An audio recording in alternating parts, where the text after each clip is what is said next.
Hi guys, Salone here with Expanded Self Physical Therapy and Community Health, and in this video you'll receive 5 steps that you can take after being rejected from grad school or physical therapy school. And these 5 practical steps can be applied to any graduate program.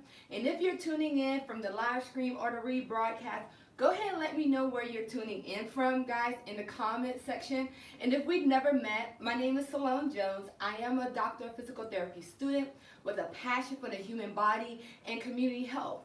And I help individuals expand their education beyond the classroom so that they can excel in physical therapy and be a resource for their patients or clients as it relates to improving their overall health-related quality of life. And I do that by providing videos like this with tools, tips, and resources. And hey, if you're new here, consider subscribing and clicking that little bell so you're the first to know when new videos just like this one is released. And if you want to grab this hoodie and others like it, go ahead and head on over to expandedcell.com/apparel and click whatever category that fits you best. And remember, all links, tools, tips, and resources shared are in the description area. So go ahead and check that out. And now let's get into it. So step number 1. First of all, I hope that you guys enjoy this information. If you appreciate it, go ahead and click that like button. But step number 1 is decide if physical therapy is really what you want to do. I made that step number 1 because of my journey. I delayed my education for about 4 years, hoping to receive a scholarship that would help fund my dreams. And when that scholarship never came, I had to make a decision. Do I really want to be a physical therapist? Most of you don't know, like my background, I have a degree in film production. And when I graduated college, I was planning to go to California and live my dreams. And I did that for about, 5 years. I was, being an extra as an actress. I have a performing arts background as well as doing film production. However, living gig to gig just became really unsatisfying for me. I really couldn't make ends meet. So I became a personal trainer and a group fitness instructor, and that really introduced another love that I never even knew I had, which was the love for the human body. And I just really enjoyed it, and I started to get a lot of requests from clients and things of that sort as it relates to nutrition. So I became a certified nutrition specialist. But to get back to the point, after that experience and I moved back to the East Coast, I had a decision to make. Do I want to go back to school to get a higher education, or do I want to continue pursuing, the gig life, if you would, as a film production producer? And the truth is, I wanted to have a stable career in a field that I loved. And because I found this love for the human body, I thought it was a good opportunity to go back to school and get my education. But I graduated with so much debt, I did not want to, and I know some of you guys probably can relate to this, so go ahead and comment in the comment section. I didn't want to go back to school for higher education and get, more loans and get into more debt. And that was my struggle. But a point came where I said, Salone, are you going to continue waiting for an opportunity to be presented to you? Are you going to go after your dreams and do what you said that this is for you? You said that physical therapy is for you. Are you going to make that happen? And I had to make a decision to make that happen for myself. I had to first answer the question, is physical therapy for me? So I encourage you to do that, because if you're dealing with rejection right now, and especially if you're a post-bac and you're no longer 25 years old, you're maybe 30, 35 years old, and you are, you have responsibilities. Maybe you have a family, maybe, you have people depending on you, and you're saying, hey, I got to wait a whole nother year to apply. This may not be for me. So you want to make sure to get that clear in your head if physical therapy is for you. And if the answer is yes, then you do what it takes. You make it happen. All right, you make it happen. It may be difficult, but you make it happen. That may mean you have to get a job that will provide your means for this season, this year sabbatical until you can apply again. And what I decided to do is, if I did not get accepted into my graduate program, what I had already decided to do is to find a job as a rehabilitation technician, right? So that I can get experience working with patients within the physical therapy arena, as well as possibly gain a mentor from working with physical therapists. And I encourage you to do the same thing. I even planned my volunteer observation hours out based on that. The places I volunteered all had positions for rehabilitation technicians, right? And the point behind that was to volunteer, get my hours done, but to show them my work ethic, to show them that I was valuable to the team, even as a volunteer, all right? So that if I had to apply, they are, my work kind of spoke for itself. It would give me an advantage in landing that position. So decide, is physical therapy really what you want to do? Then step 2, determine who you must become to achieve your dreams. Who are you now, and who must you become? All right, so this point, and some of you may be like, okay, I thought we were going to be talking about GRE, improving my GPA. We're going to get there. But if you have that question in your head, you already know you need to improve your GRE, right? You already know you need to improve your GPA. But we'll get there. But these are practical steps that you have to decide and make up for yourself, within yourself, that no one else can answer for you. Okay, so that's why I'm presenting these, because these are things that I had to go through within myself in getting into a program. Even though I was accepted, I had already made up in my mind who I needed to be in order to stay on this path and see it all the way to the end. So, determine who you need to be. Here's a story. For years, I was a person that I was like a firecracker. Okay, you can light the firecracker. It flickers for a couple of seconds and then it goes out. And I was the queen of startup. I can start a project. I can galvanize a team, get people excited about it, and then let's just say 3 or 4 years down the road, once that energy phase, or maybe we hit an obstacle in the road and things are not going as planned, I would get burned out, and I would forfeit the project. I would move on to the next project, the next bigger, better thing. And so I decided for myself, and I knew this, I think it hit me like a rock about 3 years ago when I, decided to let my fitness business kind of go, because I lost a lot of energy. Things weren't happening as fast as I wanted it to happen. And I decided that I had to become a disciplined person that was consistent. Regardless if it felt good, regardless if I, things was happening in my timing, regardless of any of that, I had to become consistent in doing the simple things day after day, moment after moment, hour after hour, minute after minute. And I'm sharing that with you because if you're dealing with rejection right now, it can be very tempting to forfeit this opportunity, this great opportunity to be in this profession that is just phenomenal way of serving others. You may be thinking about forfeiting this opportunity because, well, you haven't gotten in, and you went to school. Maybe you're coming from undergrad, and you went to school, and everyone else within your class got into physical therapy school, but you did not. And you may be asking yourself, is this really what I'm supposed to be doing?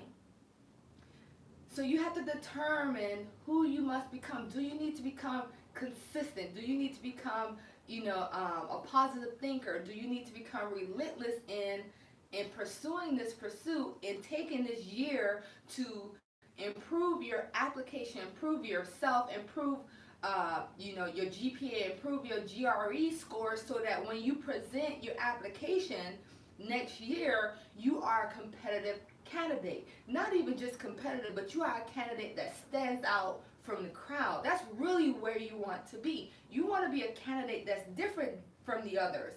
And we'll get into that as well, but this determines who you need to be. I know I have to develop, and I'm developing every day, working on being just consistent in doing the same thing over and over and over again until I get the results that I want. Now, sometimes you have to get creative in that and switch it up a little bit, because the definition of insanity is doing the same thing over and over again, right? And getting the same results. So that's not what I'm saying. But what I am saying is, if you decided that this is what you need to do, or this physical therapy is for you, then you need to determine who you need to be to stay on this path after rejection 1, rejection 2, rejection 3.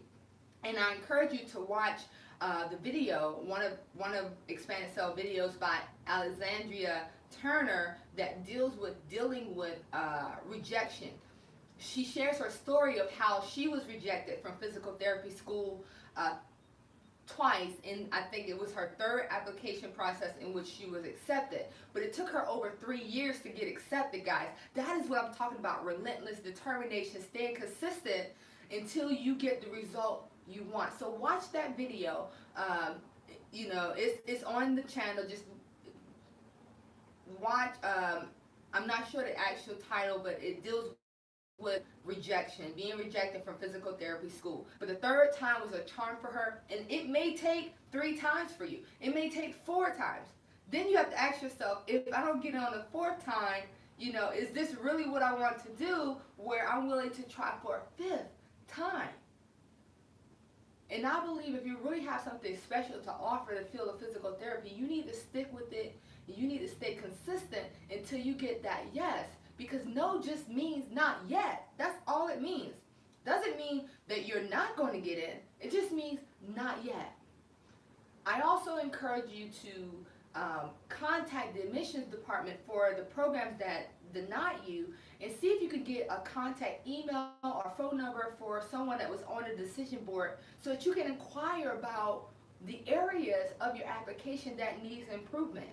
There's a reason they did not accept you. It may be that, they had accepted 25 applicants or candidates that had similar backgrounds and essays, and then they got to the 26th application, which was yours, and it was the exact same as the 25 other candidates that they accepted, and they didn't need another one of those candidates. Then you would know, well, I need to really show them how I'm unique, how I'm different, and how I'm going to be a value add to this community of physical therapists. All right? But maybe it is your GPA, and then, they would share that with you as well, or your GRE. And whatever the feedback is, start working on that. You have a year, not quite a full year, but you have, let's just say 9 months, to strengthen your application so that you turn that rejection into an acceptance letter the next application cycle. All right? So we went through number 2, which is determine who you must become to achieve your goals. And then step number 3, write the vision and make it plain. Create a plan to present someone that they cannot say no to, guys. So how do you do that? Well, practical steps are, if you are applying to a university and they have a minimum requirement, meet those minimum requirements. Like, hands down, that has to happen, okay? If you are applying to a university to get into a graduate program and their minimum GPA is a 3.0, and your GPA is 2.9, you need to look at your courses that you've taken and see which ones are bringing your GPA down.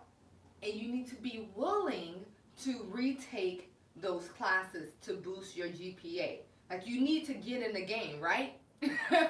You got to play the game. Like, you can't expect them to say, all right, well, they have a strong essay, but and their GPA is 2.9. That's okay, we can accept it. No, you got to get in the game, because your application is going to immediately be put into the rejection pile.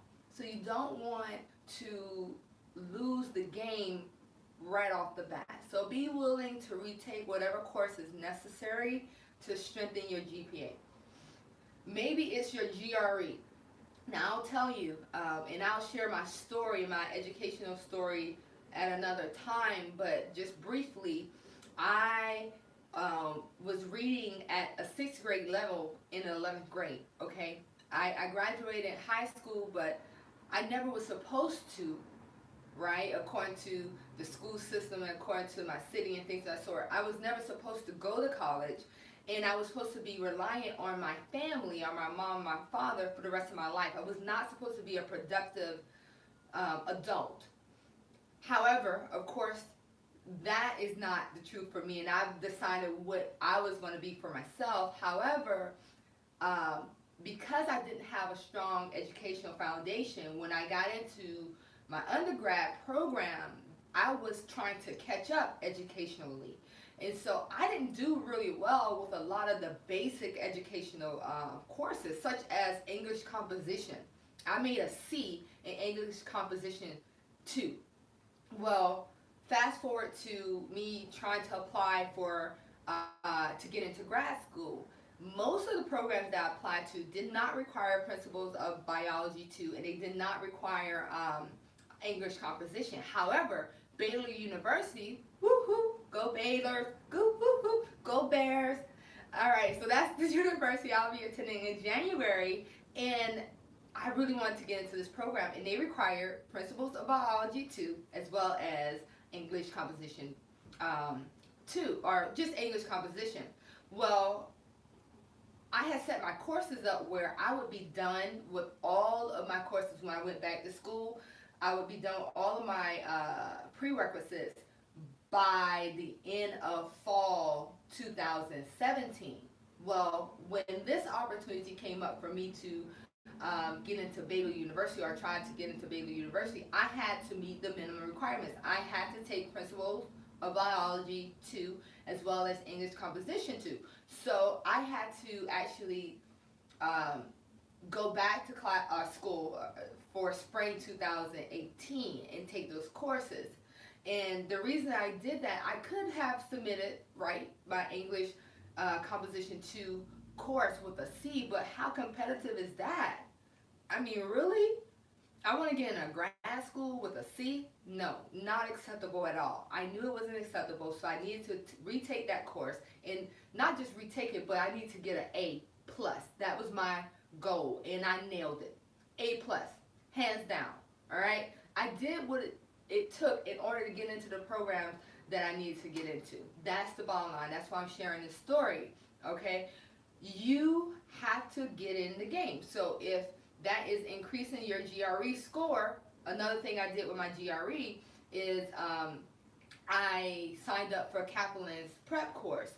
And I went through that course, and the first time I took the GRE twice. The first time I focused on the quantitative reasoning portion as well as my writing.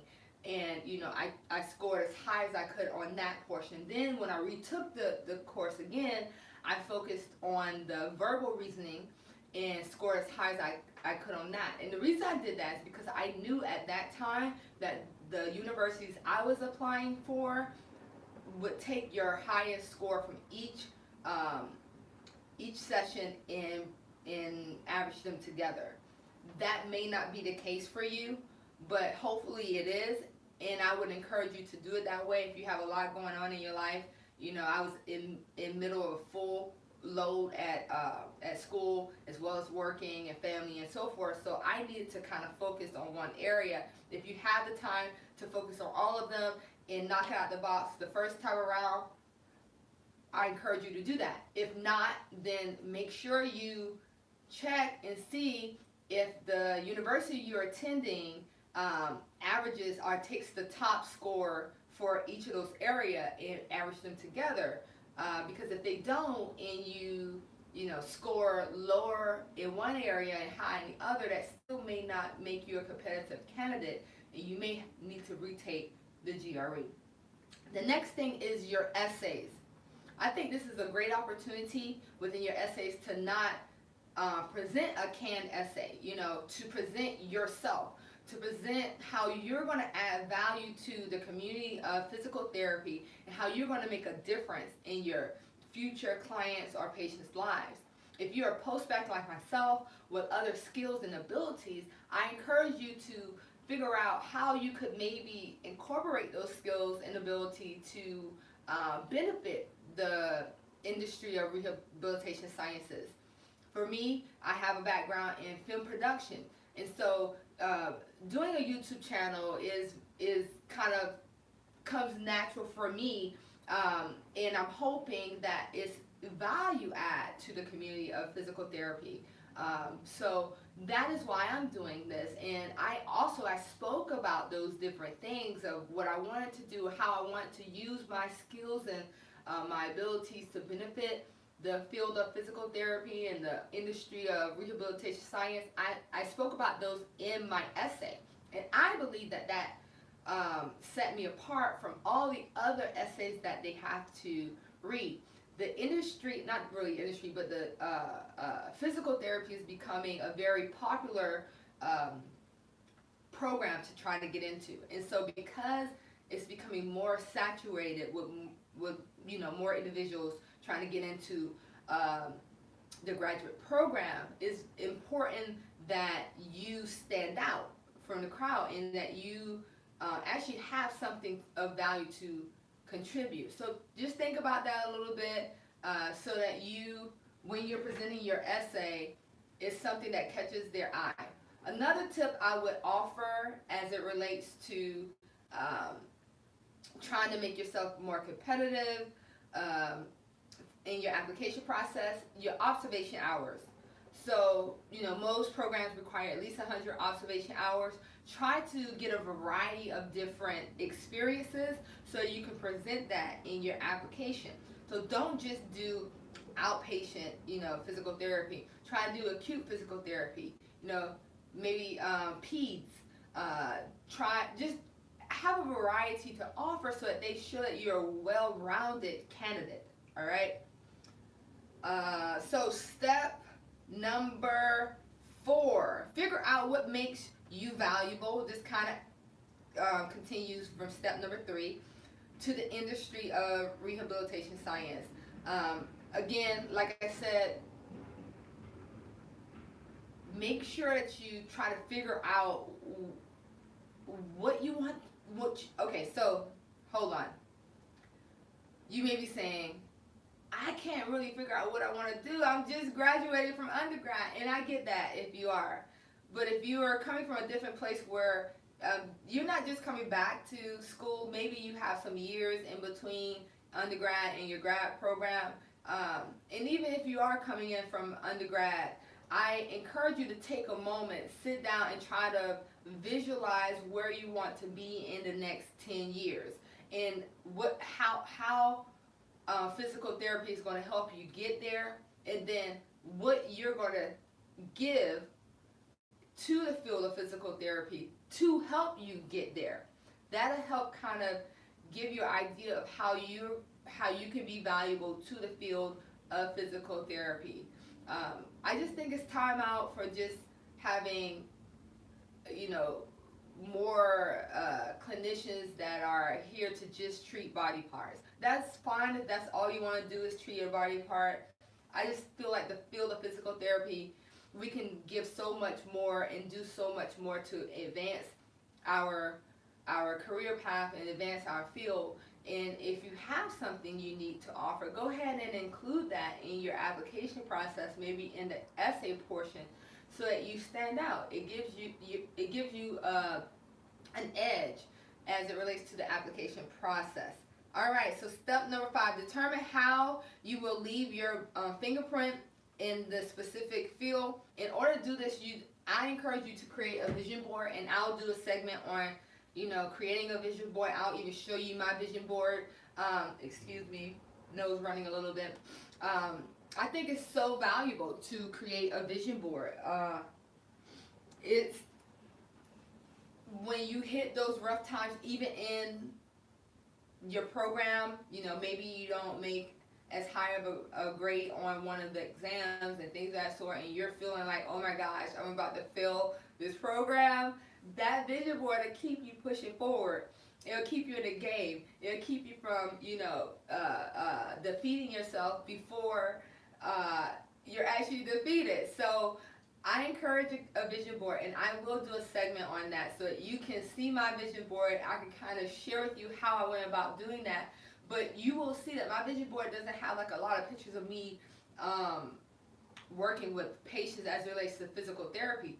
Although I'm going to do that, my vision board is more so where I see myself in the next 10, 15, 20 years, and then incorporated in that is how physical therapy is going to help me get to that point, okay? So guys, I encourage you, here are the steps again, just going back through it.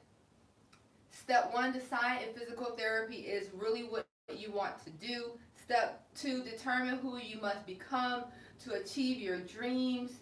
Step 3, write the vision, make it plain. Basically, writing down how you're going to be of value to the field of physical therapy. Step 4, figure out what makes you valuable to the industry. So what are your unique abilities, skills that you bring? Step 5, determine how you will leave your fingerprint in your specific industry, which I encourage you to create a vision board in order to do that. All right, guys, I hope these steps have been valuable for you or someone that you know. Matter of fact, go ahead and share it with your community. And if you can relate to anything that I shared today, go ahead and let me know in the comment section below. Don't forget to let me know where you're tuning in from. If you're tuning into the live stream or the rebroadcast, go ahead and leave that in the comment section below. Don't forget to subscribe and click that little bell so you're the first to know when new videos just like this one is released. And if you appreciate the content, click the like button for me, guys. And remember, you can grab this hoodie and others like it at expandedcell.com/apparel. Just click whatever category interests you best. And remember, all links, tools, tips, and resources shared are in the description area. So check that out and leave all your questions, comments, concerns in the comment section for me, guys. Question of the day: which step stood out to you the most, and which step or steps do you plan to implement? Go ahead and leave it in the comment section below, and I'll see you in the next video. Peace.